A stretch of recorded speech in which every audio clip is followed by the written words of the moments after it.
tengo el disco embrionario, y el ectodermo que se encuentra a nivel de la línea primitiva. Lo que van a hacer sus células es empezarse a desplazar hacia los costados, formando lo que es el mesodermo. Y este ya sabemos que se divide en mesodermo somático, intermedio y lateral, ¿no? Y a partir del lateral, que se va a formar el somatopleurico, el esternopleurico, y estos van a estar por delante de esta membrana, ¿no? Que conocemos como la membrana bucal. Entonces, delante de esta membrana a este nivel, se va a unir el ectodermo con el endodermo y va a formar lo que es el celoma intraembrional, que acá lo estamos viendo, ¿sí? Y va a formar, a partir de este celoma, una cavidad. Esta cavidad es la cavidad pericárdica. Entonces, a los costados de la cavidad pericárdica vamos a encontrar los conductos, los conductos pericardio-peritoneales. Estos conductos pericardio-peritoneales luego van a ser ocupados por lo que va a ser los pulmones y también el corazón. ¿Listo? Y luego se va a continuar estos conductos con lo que va a ser la cavidad peritoneal. Entonces, acá, ¿qué es lo que estamos viendo? El mesodermo cardiogénico. ¿Listo? Hacia los costados hemos dicho que van a estar la formación de los tubos cardíacos primitivos.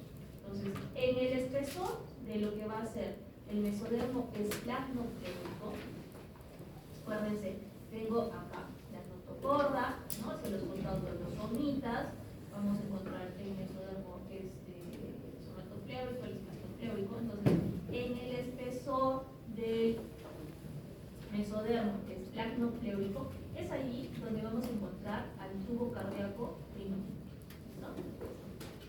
Entonces, el mesodermo esplagnopleuroico es el que va a estar por delante de lo que hemos dicho que es la membrana bucoparítica. ¿Listo?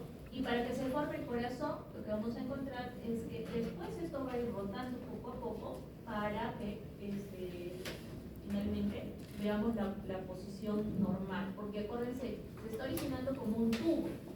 Y si nosotros nos acordamos un poco de la anatomía, el corazón no es per se un tubo, sino que son 4 cámaras, ¿no es cierto? Pero el inicio ha sido simplemente un tubo que está en medio del mesodermo esplagnopleuroico. Entonces, ¿qué es lo que va a ocurrir? Acá tenemos la formación del corazón y de los vasos sanguíneos. Tiene que existir para todo esto un proceso que es la angiogénesis. ¿Listo? ¿La angiogénesis de quién? De estas células mesenquimatosas. Porque lo que hemos estado viendo es que todo se está originando del mesodermo. Entonces, esas células mesodérmicas sufren un proceso de angiogénesis, es la creación de células endoteliales, y también un grupo se va a quedar formando lo que son los islotes sanguíneos. Esto que es un acúmulo que queda atrapado dentro de otro grupo de células que se transformaron en células endoteliales. Entonces, ese acúmulo sanguíneo es el que va a dar origen a los glóbulos rojos. Pero ojo, hay que tener en consideración que los glóbulos rojos en la etapa fetal, a diferencia de los glóbulos rojos que ustedes tienen, son células nucleadas, ¿listo? Lo cual pues me va a crear ciertas particularidades en cuanto a la oxigenación del bebé, ¿no? Y también de sus nucleoides. Entonces se transforman en células endoteliales que luego van a ser finalmente los vasos sanguíneos, ¿no? Acá lo que es un vaso sanguíneo primitivo que está conteniendo las células sanguíneas primitivas. ¿Listo? ¿Y de dónde provinieron? Pues de células endoteliales. Entonces, en el caso de la formación del tubo cardíaco, vamos a ver que aproximadamente a la tercera semana se inicia a nivel del saco vitelino. Acuérdense todo lo que ha pasado. Acá lo tenemos, la notocorda, los somitos, el ectodermo, el endodermo, ¿sí? El mesodermo esplagnopleuroico, y acá tenemos la formación del tubo cardíaco primitivo. ¿Listo? Entonces, ¿qué va a pasar? Alrededor de la tercera semana, a nivel del saco vitelino, en su pared, se va a producir un proceso también de angiogénesis. Va a agarrar y va a formar una red de vasos bien pequeñitos que lo que hacen es empezar a producir glóbulos rojos, y también me va a empezar a formar lo que van a ser las arterias vigélicas. ¿Listo? Las arterias y las venas vigélicas. Luego, ¿qué más vamos a encontrar?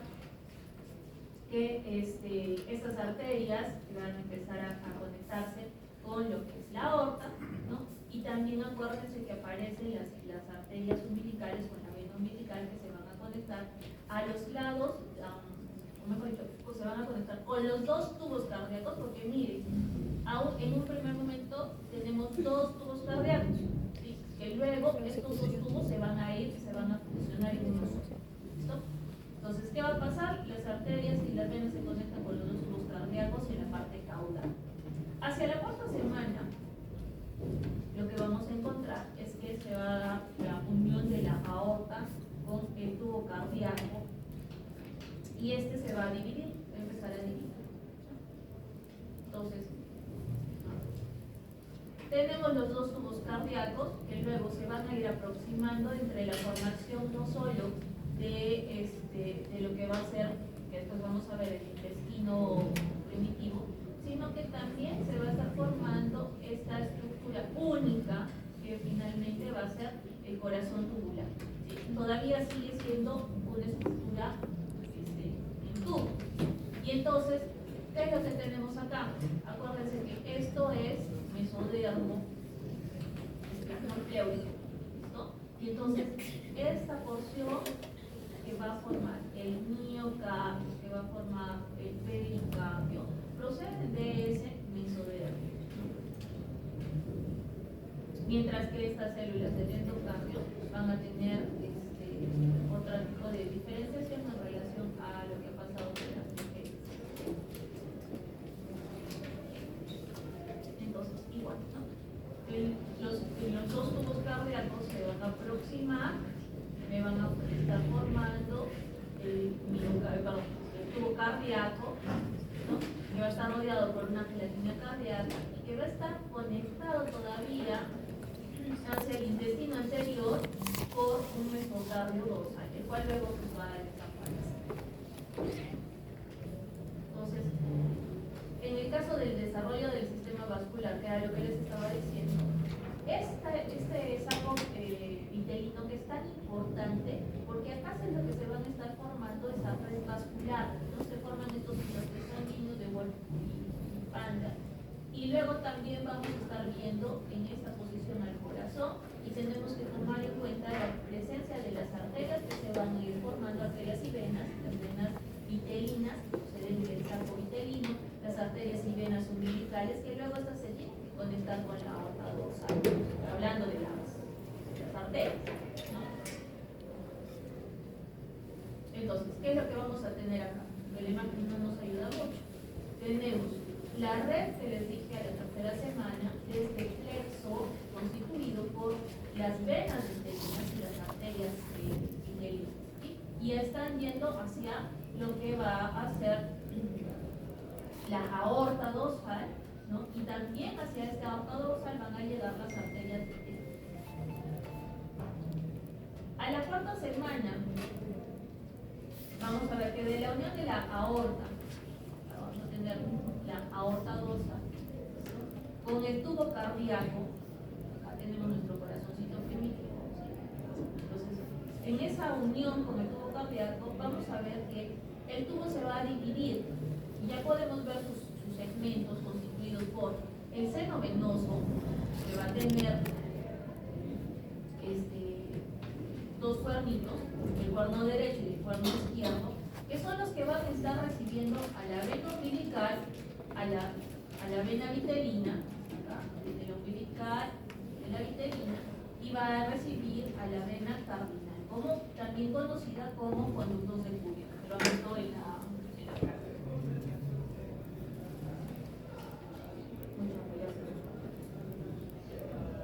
¿Listo? Entonces, ¿y esta cardinal común? ¿A quién va a recibir? Pues a la cardinal posterior, ¿no? Que tiene que ver con toda la circulación caudal, y a la cardinal anterior, que tiene que ver con la circulación craneal. Luego de este seno venoso, vamos a encontrar la presencia de la aurícula, el ventrículo y finalmente el bulbo cardíaco, o también llamado saco aórtico. Este saco aórtico o bulbo es el que va a tener conexión con los vasos aórticos que van a estar conectados finalmente con la aorta dorsal. Entonces, ¿qué pasó con los tubos cardíacos? Entonces, existe esta fusión de los tubos endocárdicos. Entonces, sabemos que hay dos tubos cardíacos que se van a agarrar y se van a unir y se tienen que doblar. Y entonces, aparte de esa unión, de esa fusión, tiene que dar este proceso de rotación. ¿Listo? El proceso de rotación, vamos a encontrar que se forma la flexura. Se va a formar una flexura que también es importante cuando nosotros veamos la formación, como les digo, del intestino primitivo, sobre todo el intestino anterior, ¿listo? Que va a estar revestido por endodermo. Luego de que se ha dado esta rotación, vamos a encontrar que hay un crecimiento de lo que va a ser el mesodermo somatopleúrico. Y entonces, ese crecimiento también, porque rota y jala, ¿sí? Entonces, es como que arrastrar esa colita del mesodermo somatopleúrico y es jalado hacia la porción del ectodermo y me va a formar una estructura que nosotros conocemos como el septum transverso. Entonces, este es el tubo cardíaco. Al momento que ha rotado, ha jalado este segmento de mesodermo somatopleúrico para que forme este tabique, que es el septum transverso, que también lo vamos a ver en la formación del diafragma. Es una de las estructuras que va a formar el diafragma, porque el diafragma está compuesto no solamente por una estructura, sino que tiene varias. ¿Listo? Entonces, se forma el septo transverso y luego, acá tenemos, ¿no?, la rotación que se va a dar. Acá tengo la placa cardiogénica, la cavidad pericárdica, entonces aquí es donde vamos a encontrar esa rotación que les estoy hablando. Entonces, poco a poco, lo que va a hacer es rotar y va a ir jalando para terminar constituyéndome el septo transverso. Entonces, acá igual. Tenemos el tubo cardíaco, acá tenemos el amnio, acá tenemos el cardio. Finalmente, vamos a encontrarlo hacia el borde inferior del tubo cardíaco.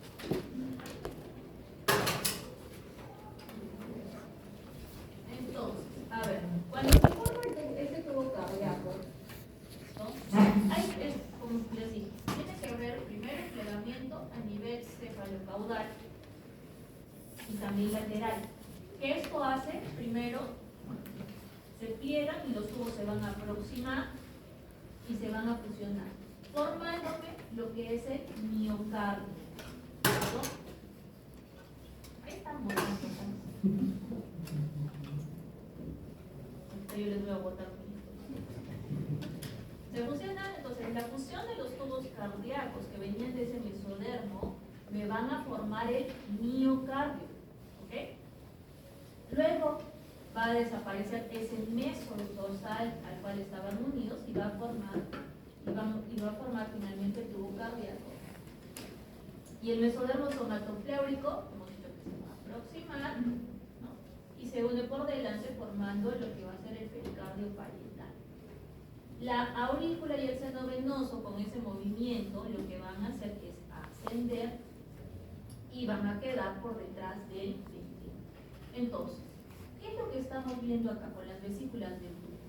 Vamos a encontrar que la parte más caudal del tubo cardíaco ya fusionado va a estar constituido por esto, que es el seno venoso. Seno venoso que tiene sus dos cuernitos, ¿sí?, su cuerno derecho y su cuerno izquierdo, que van a estar recibiendo a las venas umbilical, a la vena vitelina, a la vena cavidal. Luego sigue la aurícula. Luego tenemos el ventrículo y finalmente el bulbo cardíaco. ¿Listo? Bulbo cardíaco también conocido como saco aórtico, como le llaman, bulbo cardíaco, el cual va a estar recibiendo al tronco arterioso en su parte más distal, ¿listo?, que va a comunicarse con este saco aórtico que conecta con las arterias que provienen de los arcos faríneos, que ya las vimos, ¿sí? Entonces vienen las arterias de los arcos faríneos al saco aórtico, este se conecta con el tronco arterioso y este entra al bulbo cardíaco. Entonces, ahora, nosotros sabemos que en nuestro corazón la aurícula no esté en la porción inferior, sino que esté en la porción superior, ¿sí? Y el ventrículo más bien es inferior. Entonces, ahí es el movimiento que después vamos a ver de plegamiento o mejor dicho de rotación que va a sufrir el corazón.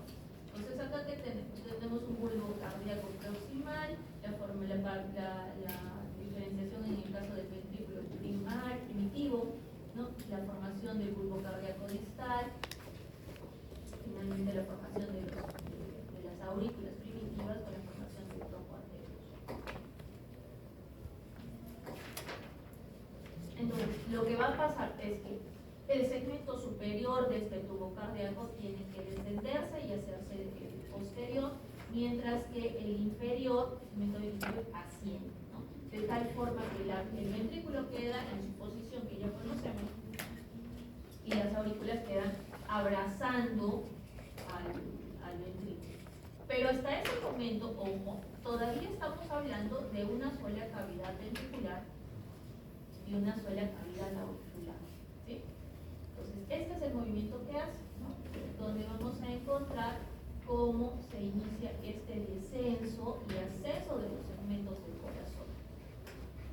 Entonces, si hablamos del origen, el corazón, ¿no? El mesodermo cardiogénico esternocleidomasto, la cavidad pericárdica, es el celoma cardiogénico en forma de herradura, el septo transverso, que hemos dicho que es el mesodermo cerebropleurótico cardiogénico, que es jalado al momento de va plegándose. Los grandes vasos que vemos en el corazón provienen de los arcos aórticos y el resto de vasos sanguíneos hasta la formación de capilares, inclusive los vasos linfáticos, es simplemente diferenciación del mesodermo en sí. Hemos visto que se diferencian en células endoteliales. Entonces, esto es lo que hemos visto del plegamiento. Entonces, al momento de bajar, bien, todavía tenemos una sola cavidad, ¿no? Y mientras va ocurriendo el plegamiento, luego vamos a ver que se tienen que formar los tabiques, ¿no? El tabicamiento del corazón. Primero con la formación del tabique interventricular, que es una prolongación, ¿no?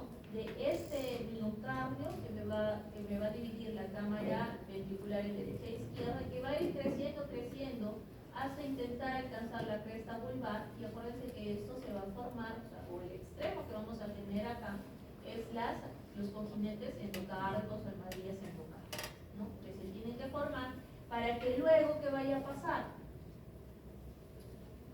Acá lo tenemos, ¿no? Se forma el tabique interventricular, que es, digamos, lo más fácil. ¿Por qué? El tabique interventricular, lo que tienen que tener en cuenta es que tiene dos porciones, una porción muscular y una porción membranosa. En el caso de la porción muscular, el borde libre va a venir por acá, ¿sí? Este borde libre que es cóncavo, se va a cerrar ¿con qué? Con la fusión de lo que son las crestas vulvares. ¿Listo? Las crestas vulvares que se van a entrar en contacto con este extremo que es el cojinete endocárdico. La parte del tabique membranoso, ¿quién las va a formar? Pues va a estar constituido por las crestas vulvares. ¿Ok? Entonces, es diferente cada una de estas porciones. Y es importante tener en cuenta, ¿por qué? Porque en el caso de las malformaciones, que donde vamos a encontrar una comunicación interventricular, la porción membranosa es la que generalmente va a fallar. ¿Listo? La porción muscular es raro que tenga una comunicación a nivel de esa porción. ¿Listo? Ahora, la otra cosa que nos interesa y que de repente a ustedes les ha causado un poco de problemas, no, espero que no, en las prácticas, es la formación del tabique interauricular. ¿Sí? ¿Por qué? Porque es muchísimo más complejo que la formación del tabique interventricular. Sobre todo con la formación de los agujeros y todo eso. ¿Sí? Entonces, a ver, para esto, ¿qué vamos a encontrar? Que en las cámaras auriculares se van a crear primero el septum primum. ¿Sí? El septum primum que va a agarrar y va a descender del techo de la cavidad auricular. ¿Sí? Entonces, va a ir descendiendo y lo que vamos a encontrar es que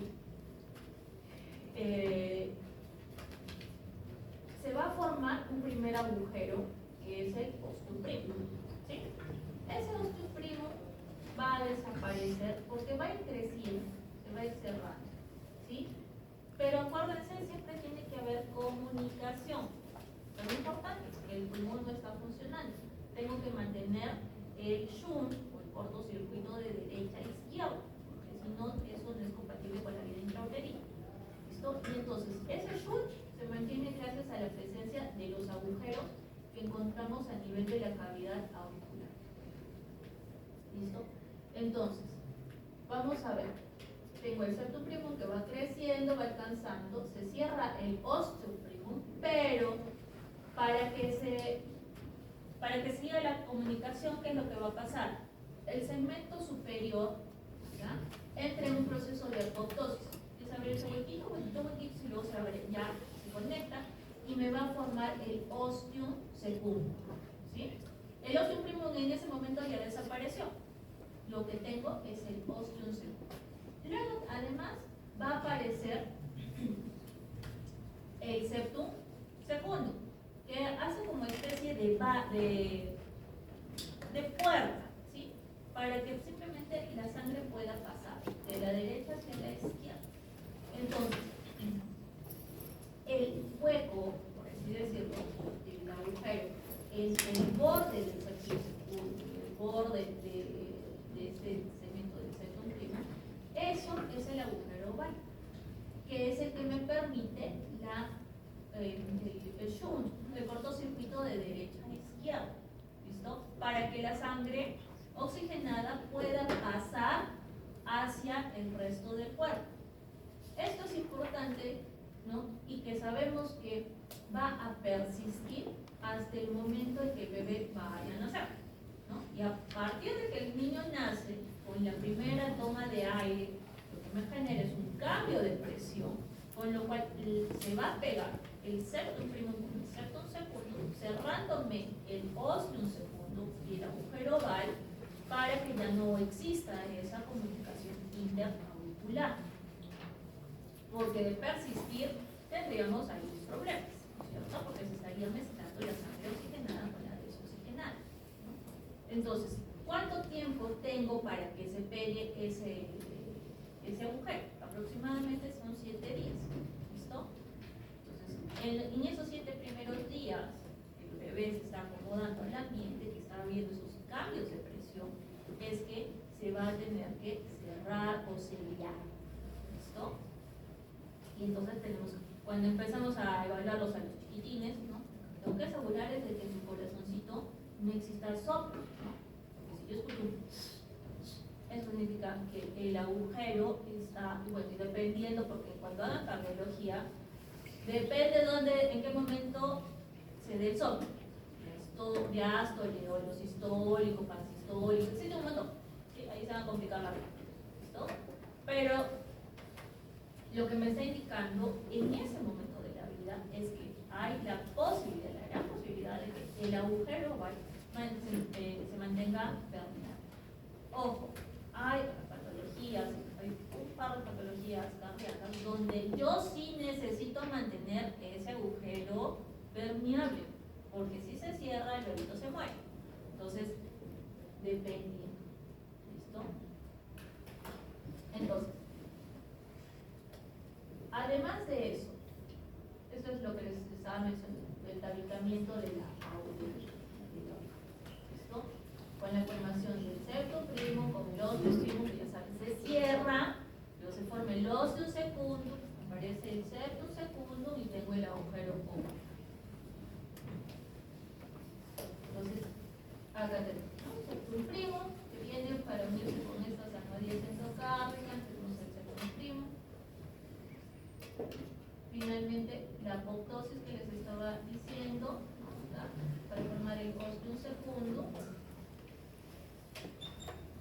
Y finalmente tenemos el paso de la sangre a través del agujero oval. ¿Qué más tiene que ocurrir? Existe la ampliación de las cavidades auriculares. El ventrículo es muy sencillo. El problema generalmente de comprender esto es en la aurícula. Ahí tienen que ponerle más atención. Entonces, tenemos al inicio hemos tenido una sola aurícula primitiva. ¿Ok? Estas aurículas primitivas lo que me van a originar van a ser las orejuelas, es decir, la porción trabecular. ¿Listo? Pero nosotros sabemos que la aurícula tiene una porción lisa, que también la hemos visto en las prácticas. Entonces, esta porción trabecular se van a ir ampliando de tal forma que va a hacer que se vaya integrando a lo que nosotros hemos visto como el seno venoso. Entonces viene la porción trabecular hacia lo que es el seno venoso, y este seno venoso es como que si se vayan a fusionar, ¿no?, en una sola cavidad, y entonces se va a formar unas válvulas, que son las válvulas de Eustaquio, ¿sí? Entonces, la válvula de Eustaquio proviene de este seno venoso, que es finalmente esta válvula. Son las válvulas que se encuentran al ingreso de la vena cava inferior a nivel de la aurícula derecha. ¿Listo? Y también me va a formar, hacia el otro lado, la válvula de Tevesio. ¿Sí? ¿Se acuerdan de Eustaquio y de Tevesio? ¿Sí? Y Tevesio es la que se encuentra al ingreso del seno coronario, el ingreso del seno coronario a nivel del corazón. ¿Listo? El cuerno derecho del seno venoso, porque hay que acordarnos que tenía un seno venoso que tenía dos cuernitos, el derecho y el izquierdo. ¿Sí? El cuerno derecho del seno venoso va a formar la porción lisa de la aurícula derecha.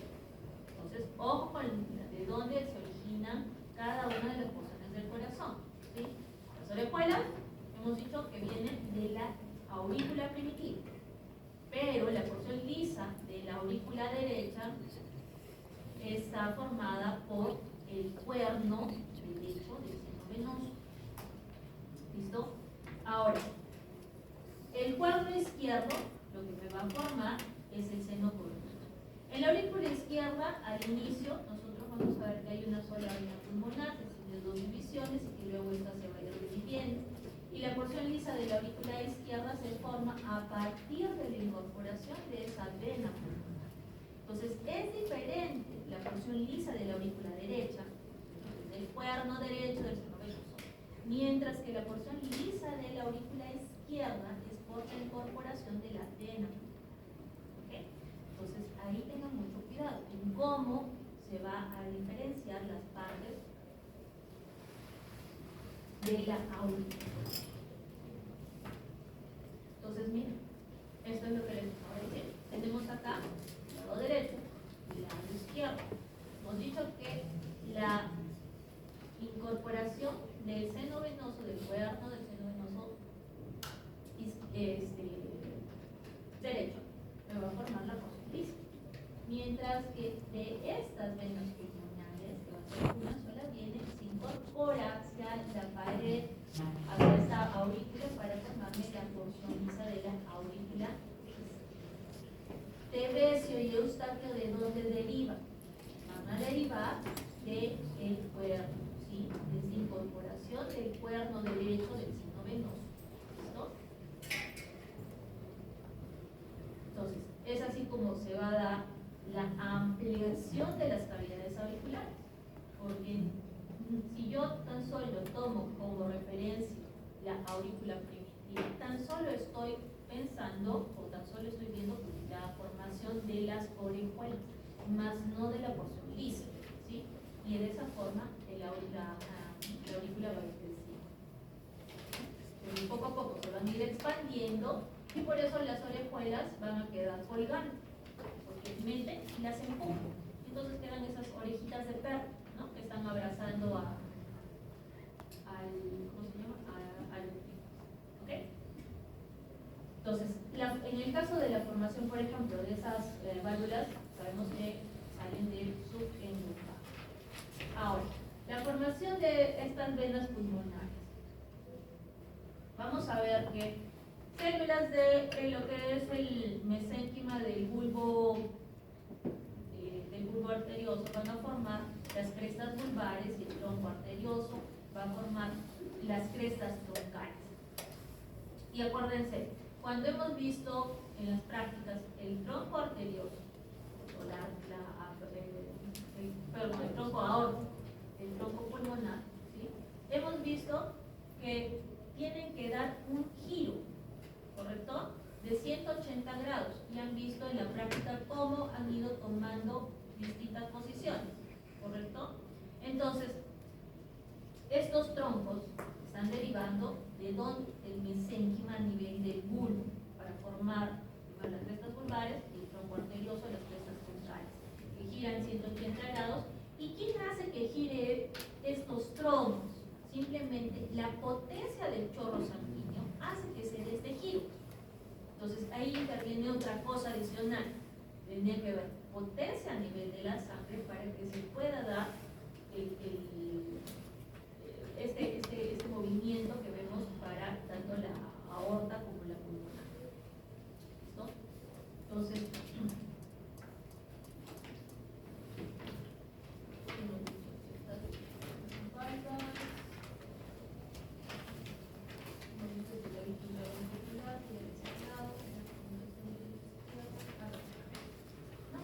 entonces, tiene que haber este giro por acción de chorro sanguíneo, y acá tenemos que tomar en cuenta esto, las crestas vulvares, tanto la derecha como la izquierda, ¿no? Porque acá tengo una comunicación interauricular, y lo que les he dicho hace un momento, para que se forme el tabique interventricular, voy a tener la almohadilla endocárdica que viene y tiene que alcanzar estas crestas vulvares para que se pueda cerrar el agujero interventricular, ¿sí? Entonces, estas crestas que ustedes están viendo son las que me estaban formando la porción membranosa del tabique interventricular, porque esta extensión de la almohadilla endocárdica me forma la porción muscular.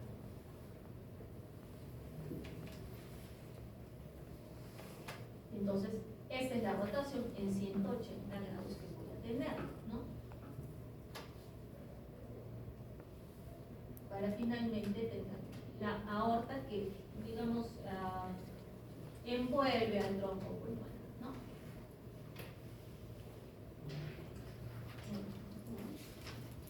Respiren.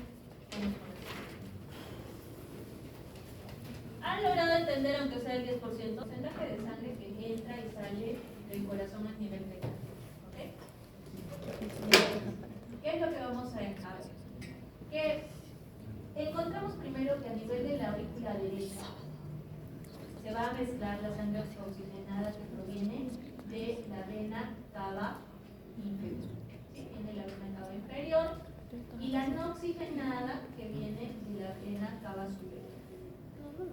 Y también vamos a encontrar que luego esta sangre que está a este nivel tiene que ir hacia el ventrículo derecho, ¿sí?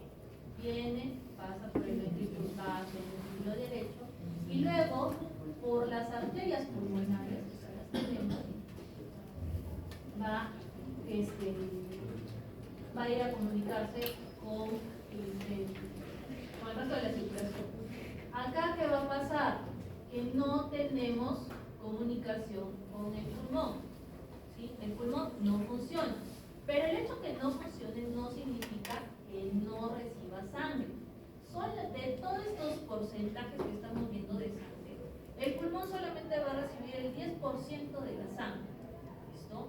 Lo cual no es suficiente como para que funcione o como para que dé oxigenación al pecho, ¿no?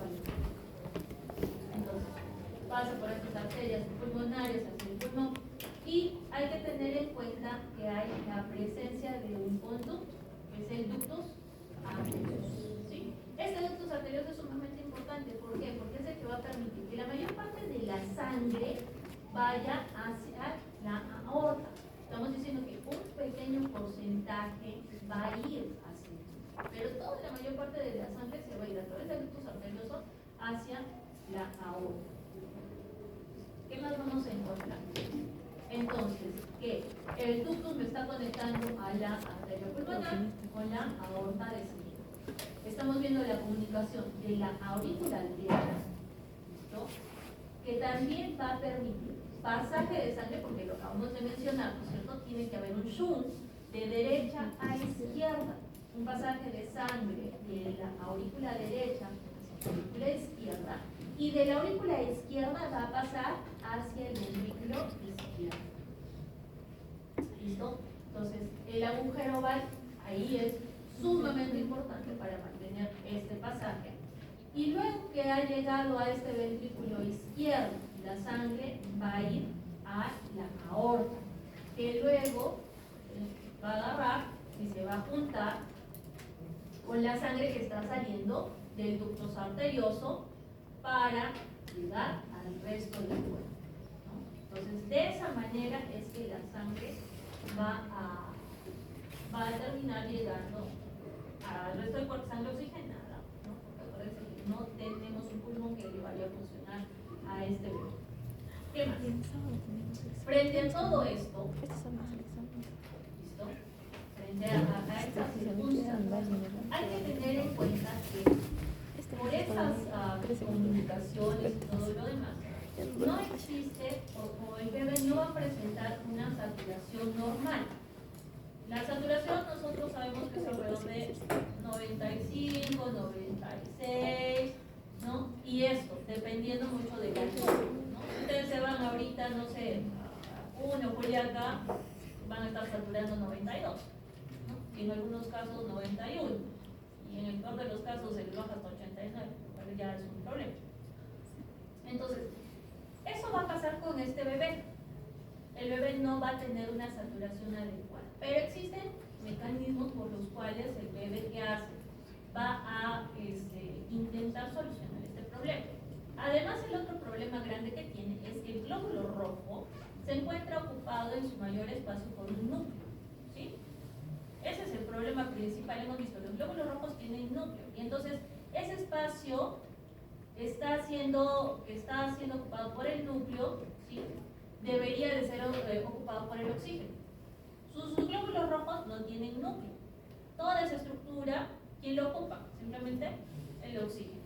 En el caso del bebé, por lo tanto, si yo tengo un espacio ocupado por algo, pues lo quitaré para que el oxígeno pueda llegar. ¿Cómo es que este bebito va a solucionar eso? Primero que nada, si necesito más oxígeno, ¿no? Significa que voy a necesitar tener mayor cantidad de glóbulos rojos, ¿no es cierto? Mayor cantidad de gente que me vaya llevando oxígeno. Entonces, ese aumento en los niveles de hemoglobina, ¿no? Si ocurriera en ustedes, se llamaría poliglobulia. ¿Sí? Poliglobulia. ¿Sí? ¿Quiénes, por ejemplo, tienen poliglobulia? La gente que vive en Puno, en Juliaca, en la altura, ¿no? ¿Por qué? Mucha altura, poco oxígeno, necesito mayor cantidad de glóbulos rojos. Lo mismo le va a pasar al bebé. Necesita oxigenarse, entonces necesita tener mayor cantidad de hemoglobina, que normalmente alcanza entre los 19 y los 20. Ustedes, su hemoglobina, por la cara que tienen, pareciera que tuvieran 6, pero normalmente es 12, 14, pero 19, 20 es una hemoglobina alta, no es una hemoglobina alta, pero es necesario para ello. La otra cosa, necesito que llegue el oxígeno. Entonces, ¿qué voy a hacer? Aparte de tener más glóbulos, necesito aumentar la velocidad de movimiento, la fuerza de movimiento. Y entonces el bebé va a tener una frecuencia cardíaca mayor a la que tienen ustedes, ¿sí? La frecuencia cardíaca de ustedes, ¿cuánto debe ser? 60, ya cuando en el examen están con taquicardia, ¿no? Ahorita están adormitados hasta 40. Pero lo normal es 60. En el caso de los bebés, de los fetos, su frecuencia cardíaca llega hasta los 120. ¿Listo? 120 latidos por minuto. Y eso es importante saber porque cuando hacemos la evaluación fetal, yo voy a agarrar y voy a escuchar el corazoncito. Cuando se escucha el corazoncito del bebé, parece ahí como si fuera una abejita, ¿sí? Esa fuerza, eso es importante. Eso significa que el bebé tiene hay bienestar fetal. ¿Listo? Esa es su manera de compensarlo. Es lo mismo que les va a pasar a ustedes si agarro y los mando a la a tener, uno, taquicardia, ¿no? Dificultad respiratoria, ¿listo? Hasta que se acostumbren a esa falta de oxígeno. Ya cuando, si quieren vivir en altura, ¿qué va a pasar? Tienen que aumentar su cantidad de glóbulos rojos, ¿no? Van a acomodar esa frecuencia. ¿Listo? Entonces, tengo esos mecanismos de compensación para la saturación tan baja que va a tener al bebé en relación a esta formación de corazón. ¿Listo? Entonces, ¿cómo es que se va a dar el desarrollo del sistema arterial? Vamos a empezar por ahí. Nos remontamos otra vez a lo que es el saco aórtico. Este saco aórtico, que es el que me va a dar origen a las arterias de los arcos faringios, las cuales salen, acá tenemos las arterias de los arcos faringios, que vienen y se van a conectar ¿con quién? Con la aorta dorsal, ¿sí? A esta aorta dorsal, ¿quién más se le va a unir? Pues la arteria vitelina. ¿Y quién más se le tiene que unir? La arteria umbilical. Entonces todas estas vienen y se van a conectar. ¿Listo? En el caso de este sistema vascular, vamos a tener en cuenta esto, otra vez, la formación del tubo cardíaco, ¿no? Que sabemos que en la parte superior es donde se encuentra, ¿no? Tenemos el saco aórtico, que es a donde van a estar conectados estos vasos de los arcos aórticos. Y en el caso de la parte más caudal hemos dicho que tenemos el seno venoso, ¿sí? Y en medio tenemos pues, la aurícula y el ombligo. Y en el seno venoso hemos dicho que tenemos los cuernitos, ¿sí? El cuerno derecho y el cuerno izquierdo. Entonces, y en este cuerno es donde van a recibirse las venas vitelinas, se van a recibir también las venas cardinales comunes, que son el conducto de Cuvier, y las venas umbilicales. ¿Listo? Entonces, el saco vitelino tiene una función muy importante, porque ahí hemos visto que es el origen de las células endoteliales en un primer momento y de las células sanguíneas, ¿listo? Y que luego se va a dar pues toda esta red de vasos que van a terminar conectándose con el tubo cardíaco. Entonces tenemos esta diferenciación acerca del sistema arterial. Es lo último que les estaba mencionando, ¿no? Los arcos aórticos que vienen a la aorta dorsal, que salieron de acá del saco aórtico, vienen acá hacia la aorta dorsal, viene la arteria vitelina, se une y viene la arteria umbilical y se va a unir. Esto es lo que puede ser más complicado en cuanto, bueno, una de las cosas más complicadas en cuanto a la formación o a la diferenciación de los arcos aórticos. Porque hay que tener en cuenta lo siguiente. De cada arco se va a traducir en la formación de una arteria en especial y en algunos casos va a involucionarse. ¿Listo? Entonces, ¿qué es lo que tenemos acá? Miren, el tronco arterioso, que ya lo hemos visto, y tenemos el saco aórtico, ¿sí? Por acá abajo ya venía todo lo que hemos hablado de la aurícula, el ventrículo, etc. ¿Ok? Entonces, ¿qué es lo que va a pasar? Acá tenemos los arcos del primero, del segundo, tercero, cuarto, quinto y sexto. ¿Listo? Tanto hacia la derecha como hacia la izquierda. Y entonces, vamos a ver. El tronco arterioso, ahí lo tenemos, vamos a empezar por abajo así. ¿Listo? Este tronco arterioso, ¿a quiénes me va a dar origen? Tenemos acá la imagen, ¿no? Que me va a formar primero el tronco pulmonar y tengo también la aorta ascendente. Hemos visto que va a rotar por acción del chorro, ¿sí? Por encima de este tronco tenemos el saco aórtico. Este saco aórtico es donde van a estar las conexiones de los vasos aórticos hacia la aorta dorsal. También nos tenemos que recordar que en este momento tengo dos aortas dorsales. Luego ya saben que se fusionan. ¿Listo? Y vamos a tener estos 6 arcos aórticos. Entonces, empezamos por el sexto arco. El sexto arco izquierdo, ¿qué va a hacer? Va a agarrar y se va a continuar. Acá tenemos derecha, izquierda. El sexto arco izquierdo, va a continuar con el tronco pulmonar. ¿Sí? Este el tronco y en el sexto arco se continúa con el tronco pulmonar y la parte más proximal me va a dar lo que es la arteria pulmonar izquierda y la parte más distal es lo que va a formar el conducto arterioso, ¿no? Que va de la arteria pulmonar hacia la aorta dorsal. Luego pasamos al otro, al derecho, el sexto arco derecho. La parte proximal, ahora estamos viendo que va a formar la arteria pulmonar derecha.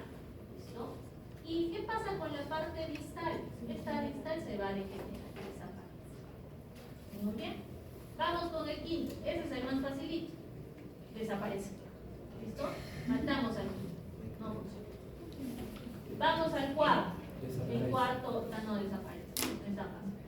El cuarto arco izquierdo. ¿Qué va a formar? Venimos por acá y encontramos esto. Que va a formarme el callado de la aorta, ¿no? La parte proximal de la aorta que va a ir conectado hacia esto que va a ser el saco aórtico, que se va a transformar. ¿Sí? Entonces tenemos el saco aórtico que también se transforma. ¿Listo? Entonces, ¿qué es? Nuevamente, el cuarto arco izquierdo va a formar parte del callado de la aorta y la parte proximal de la aorta sale de esto, del saco aórtico. Y la parte distal va a formar la aorta dorsal izquierda. Vamos ahora con el derecho, el otro lado. La parte proximal que va a formar la arteria subclavia. ¿Listo? La subclavia derecha y la parte distal de la subclavia viene de la aorta dorsal derecha.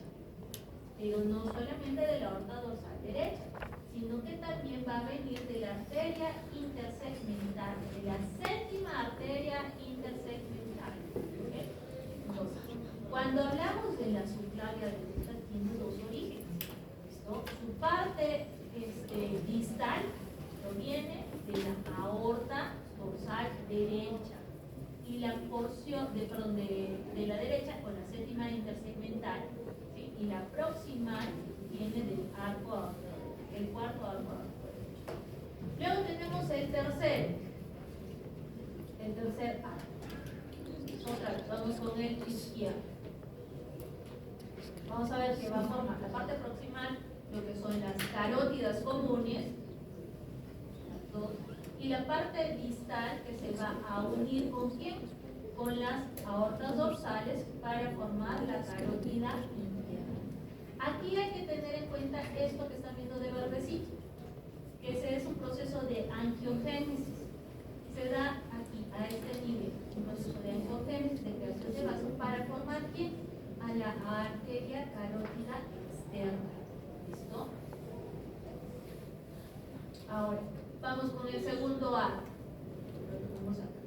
Que ahorita parece como que se hubiera desaparecido, pero la verdad es que no desaparece, porque ese segundo arco me va a formar las arterias yoideas y de la arteria del este. Y luego tenemos las del primer arco, ¿sí?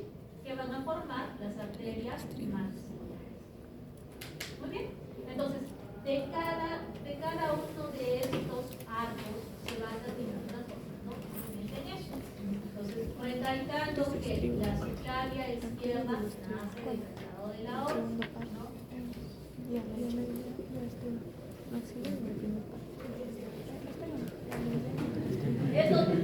Eso lo tienen que agarrar y leer con calma, ¿sí?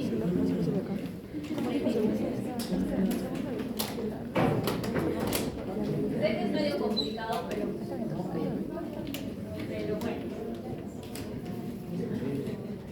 Ahora, vamos con las intersegmentales. ¿Qué pasa con las arterias intersegmentales? En un primer momento contamos con cerca de 30 arterias intersegmentales, 30 ramas, ¿listo? Que son ramas de la aorta dorsal. Acá tengo mi aorta dorsal y empieza a meterme rapidito, van a ser cerca de 30 ramas. Entonces, estas arterias intersegmentarias tienen la peculiaridad de que van a discurrir entre los hombros. Entonces, cuando nosotros vemos estas estas arterias intersegmentarias a nivel del cuello son las que me van a formar las arterias vertebrales.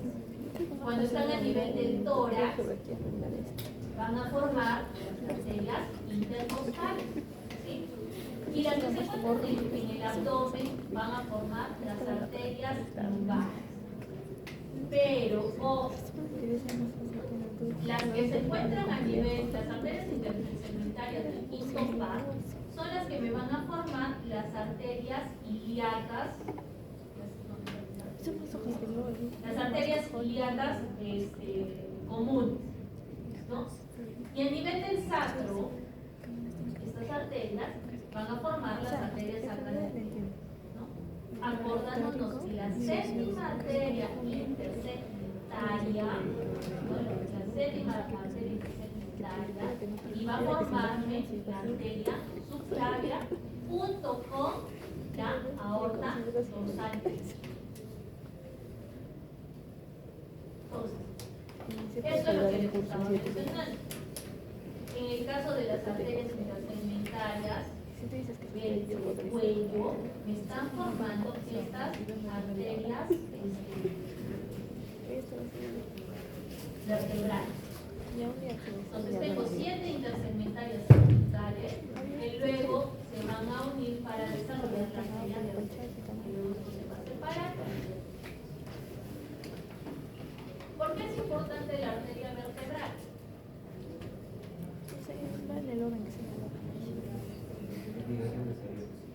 Es esa conexión con el apellido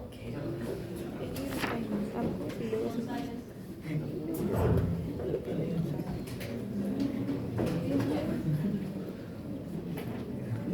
Y eso es lo que tenemos, ¿no? Esto es lo que hemos visto. Hemos visto la angiogénesis, ¿no es cierto?, de la carótida externa. Tenemos la arteria vertebral. Y acuérdense de esto tan importante, que es el polígono de Willis, constituido por la cerebral anterior, la cerebral media, la cerebral posterior. Acá tenemos la conexión con la arteria. Importante para el sistema circulatorio del cerebro, ¿no? Generalmente, por ejemplo, los aneurismas a nivel cerebral se dan a nivel de la arteria cerebral media. Pero lo importante es que tenemos conexión con las otras arterias.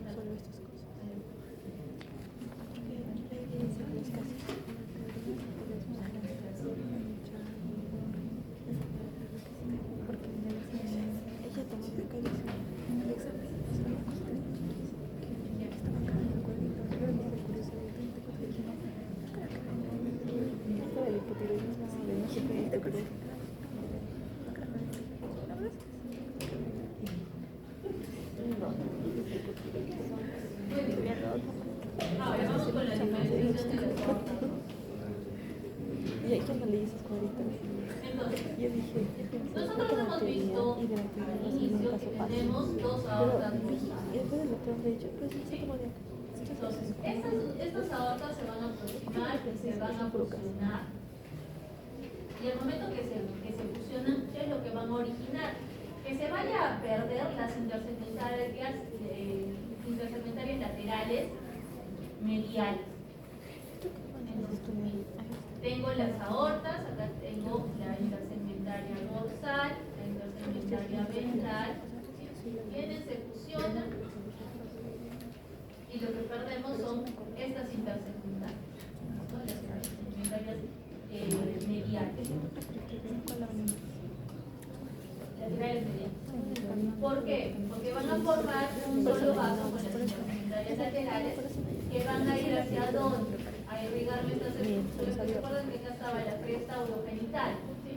Con los conductos de Wolff, los túbulos renal. Y entonces, esta arteria intersegmentaria lateral es la que me va a formar las arterias que van a irrigar al riñón, que van a irrigar a las gónadas y que también irrigan a las glándulas suprarrenales. ¿Sí? Entonces tengo acá la arteria renal, la arteria gonadal. ¿Listo? ¿Qué más vamos a encontrar? Que en el caso de las dorsales, están acá, ¿sí? Estas dorsales, como están viendo, no se van a juntar, ¿sí? Se mantienen tal cual. sino que lo siguiente que van a hacer, que están viendo acá, es que se van a empezar a ramificar. Y entonces se ramifican y me van a las ramas anteriores y posteriores.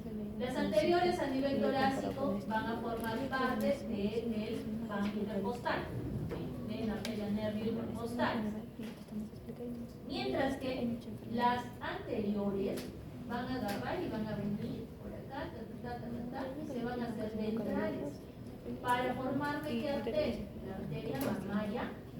La mamaria interna es la rama anterior de la intersegmentaria dorsal.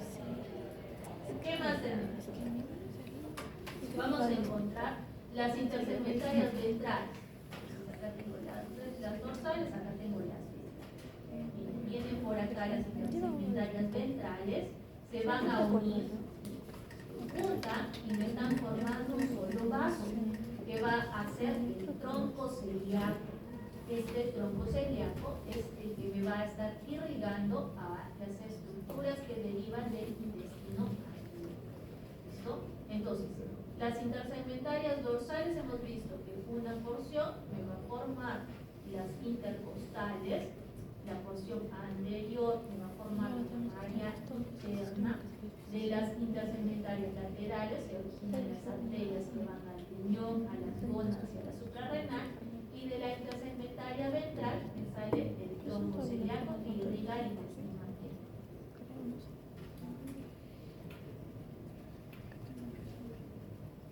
Ahora, esta es la secuencia del sistema arterial. Tenemos el saco vitelino, que lo estamos hablando bastante, que es el que interviene, hemos dicho, en la formación de los glóbulos y de los vasos sanguíneos, el endotelio de los vasos sanguíneos. Entonces, las células que encontramos acá son células endoteliales especializadas, que a medida que va creciendo la vesícula umbilical y que se va a ir formando también el alantoides al final de la tercera semana, van a modificar los funciones. Los vasos del saco vitelino van a formar la arteria vitelina, ¿sí? Que esta luego ingresa y se va a transformar en la arteria mesentérica superior. La arteria mesentérica superior es la que va a irrigar al segmento del intestino medio. Hemos dicho que el tronco celíaco irriga al intestino anterior. La arteria mesentérica superior me irriga al intestino medio. ¿Listo? Ahora, la arteria umbilical, ¿qué va a pasar? Con la umbilical viene, la arteria umbilical, se va a transformar en las arterias ilíacas internas, en las arterias vesicales superiores, y la parte más distal de esta arteria umbilical es la que se va a transformar en el ligamento umbilical medio. ¿Qué más nos falta acá? Hemos dicho tronco celíaco, mesentérica superior, y nos falta hablar de la mesentérica inferior. La mesentérica inferior, que es la que va a irrigar al intestino posterior. ¿Listo? Esta mesentérica inferior se va a originar por la fusión de las intersegmentarias más caudales, de las que están más abajo. ¿Ok? Entonces vamos a tener esto. Finalmente, la formación de lo que hemos estado mencionando. Del tronco celíaco, de la arteria mesentérica superior, de la arteria de las arterias que llegan a nivel de la vejiga, de la mesentérica inferior.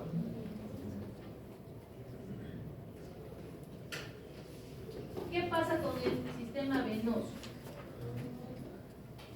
Vamos otra vez. El saco vitelino. ¿Sí? Entonces, el saco vitelino hemos visto que de acá sale la vena vitelina. ¿Y hacia dónde va?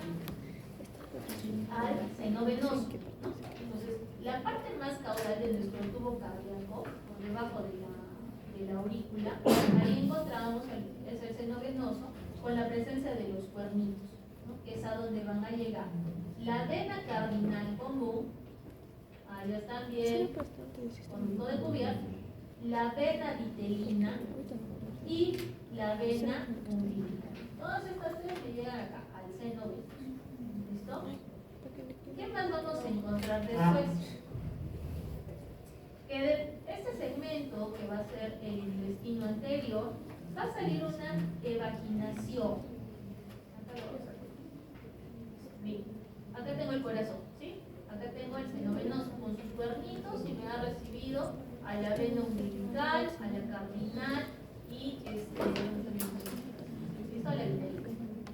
¿Qué va a pasar? Tengo mi intestino, este es el tubo intestinal. ¿Listo? En el segmento del intestino anterior, ¿qué pasa? Empieza a haber evaginación y salen como un montón de bolitas, que están constituidas por endodermo, de la cual van a salir ramas que se empiezan a comunicar y a crecer, formándome los hepatocitos. Entonces, los hepatocitos son más que nada células endodérmicas que salieron de este tubo del intestino anterior. ¿Okay? Y entre ellos empieza a formarse una red que son los sinusoides y los conductos biliares. ¿Sí? ¿Se acuerdan de cómo es la distribución del hígado? Entonces,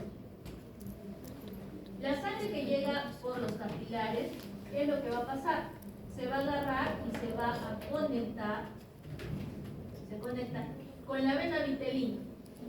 Entonces, acuérdense, acá está mi vena vitelina, ¿sí? Empieza a ramificarse, y entonces se empiezan a conectar con las venas vitelinas y va a formar eso, lo que nosotros conocemos como el sistema porta, ¿sí? Como el sistema portavenoso.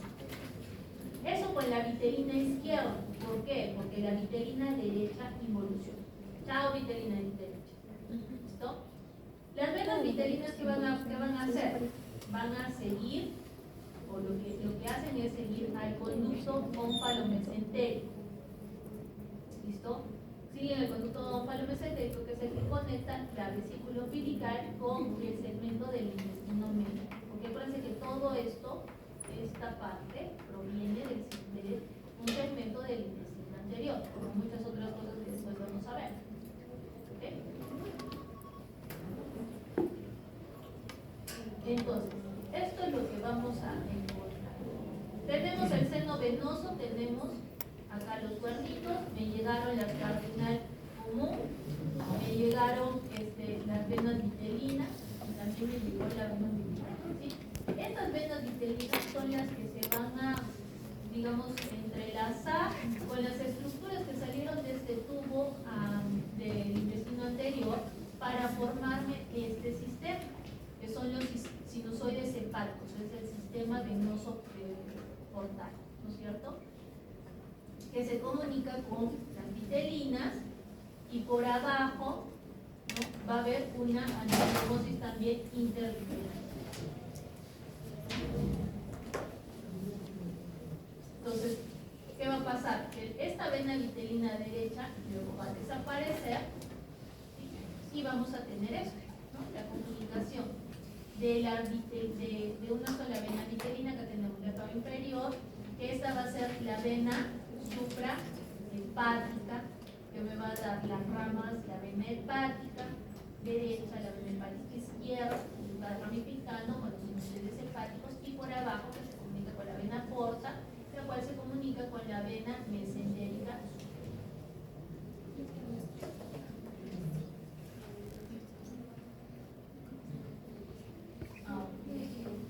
Entonces, en el caso de estas venas umbilicales, ¿sí? Las venas umbilicales las estamos viendo que están a cada lado del hígado. Esto es el umbilical derecho, umbilical izquierdo. Y lo que hacen estas venas umbilicales es llevar sangre oxigenada, y que con el desarrollo del hígado, las venas poco a poco, estas venas van a ir dejando su conexión con el corazón y se van a ir ¿hacia dónde? Hacia el hígado, van a ir vaciándose hacia el hígado. La vena umbilical derecha, esta vena, va a agarrar, va a desaparecer, ya no la encontramos, y la vena izquierda es la que finalmente va a estar transportando la sangre oxigenada desde la placenta hacia el embrión. Dentro del hígado, se dan cuenta que se está mandando su ramita, ¿no es cierto? Esta ramita dentro del hígado me va a estar formando un conducto, que es el conducto venoso, ¿sí? Que es el que va a estar conectando a quién, a la vena umbilical umbilical, tenemos acá la vena umbilical izquierda, con la vena cava inferior. ¿A través de quién? De este segmento, que es la vena suprahepática. Acá lo tengo, vena suprahepática, el conecto venoso, y acá tengo la vena cava inferior. Por eso todo esto simplemente es la vena